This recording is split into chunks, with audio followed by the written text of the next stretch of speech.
कराह रही है मानवता आतंकवाद मिटाने को, भारत भी तैयार खड़ा है आतंकी निपटाने को। जब भी बड़ा है पाप धरा पर, हमने ही बोझ उतारा है। हम राम कृष्ण के वंशज हैं जिसने रावण और कंस को मारा है।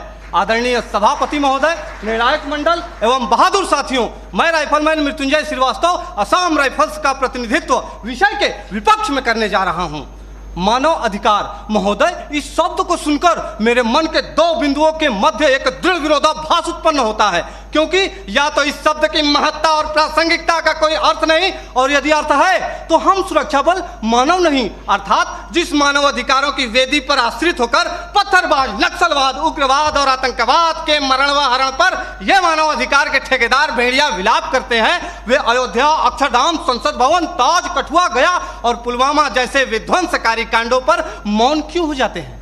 महोदय, प्रशिक्षण काल से ही हमें एक गोली एक दुश्मन, जिसकी पहल उसकी जीत जैसे प्रेरणादायक पंक्ति स्वरूप गुरु मंत्र दिए जाते हैं, परंतु वास्तविकता तो यह है कि मानव अधिकारों के अनुपालन की जंजीरों में जकड़े हम सुरक्षा बल एक आईडी कई जवान, दुश्मन की पहल सैनिक की शहादत जैसे ज्वलंत उदाहरणों का निर्मम साक्षात्कार करते हैं।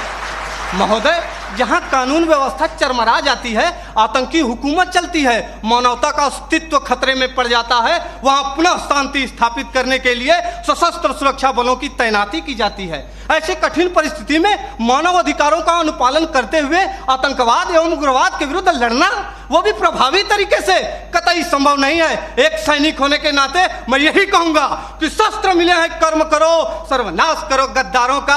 आज मानवता है खतरे में, तो क्या करोगे मानव अधिकारों का? महोदय, मानव अधिकारों के अनुपालन का ही नतीजा है कि पश्चिम बंगाल के एक छोटे से गांव नक्सलवाड़ी से शुरू हुआ नक्सलवाद हमारे देश के 240 जिलों में फैल चुका था, लेकिन जब सुरक्षा बलों ने उनके खिलाफ कठोर और दंडात्मक कार्रवाई की तो यह सिर्फ 90 जिलों में सिमट कर रह गया है। महोदय, सुरक्षा बलों को मानव अधिकारों का पाठ पढ़ाने वाले मैं अपने विपक्षी साथियों से पूछना चाहता हूं कि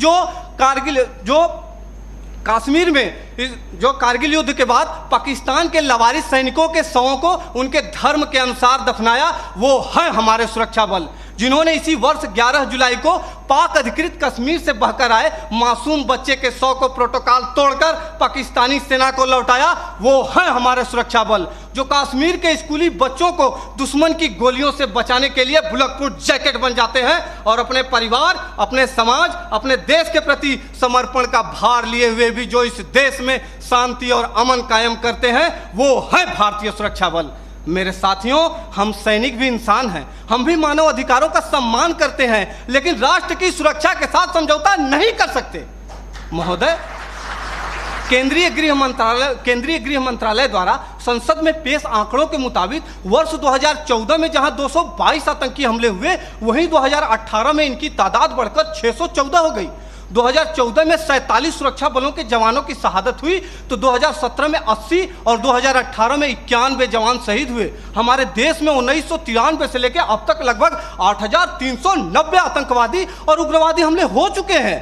महोदय, पूरा देश जानता है कि ईद की छुट्टी के लिए जा रहे सेना के जवान औरंगजेब को आतंकियों ने अपहरण कर निर्दयतापूर्वक हत्या कर दी, तब तो किसी ने भी औरंगजेब के मानव अधिकारों के लिए आवाज नहीं उठाई। वही खुखार आतंकवादी अफजल गुरु को कानूनी प्रक्रिया के तहत फांसी की सजा दी गई, फिर भी हमारे देश के प्रतिष्ठित शिक्षण संस्थानों में राष्ट्र विरोधी नारे लगाए जाते हैं। दर्द तो हद से तब गुजर जाता है जब सर्जिकल स्ट्राइक और एयर स्ट्राइक जैसे सफल ऑपरेशनों के लिए हमसे सबूत मांगे जाते हैं। हमारे धार्मिक ग्रंथों में कहा गया है कि सीता हरण किया रावण ने, मानवता को ललकारा था, श्री राम प्रभु ने रावण को लंका में घुसकर मारा था। हम उन्हीं राम के अनुयायी सम्रानर हार नहीं सकते, जो रच रहे षड्यंत्र उन्हें क्या घुसकर मार नहीं सकते? महोदय, मैं अपने विपक्षी साथियों से पूछना चाहता हूं कि जब आतंकवादी हम पर अंधाधुंध गोलीबारी करें तो क्या हम सफेद झंडा लेकर मानव अधिकारों का शांति पाठ करें? आतंकियों को पनाह देने वाले स्थानीय लोग हम पर गाली गोली और पत्थर बरसाते रहे और हम उन्हें प्यार बांटते रहे?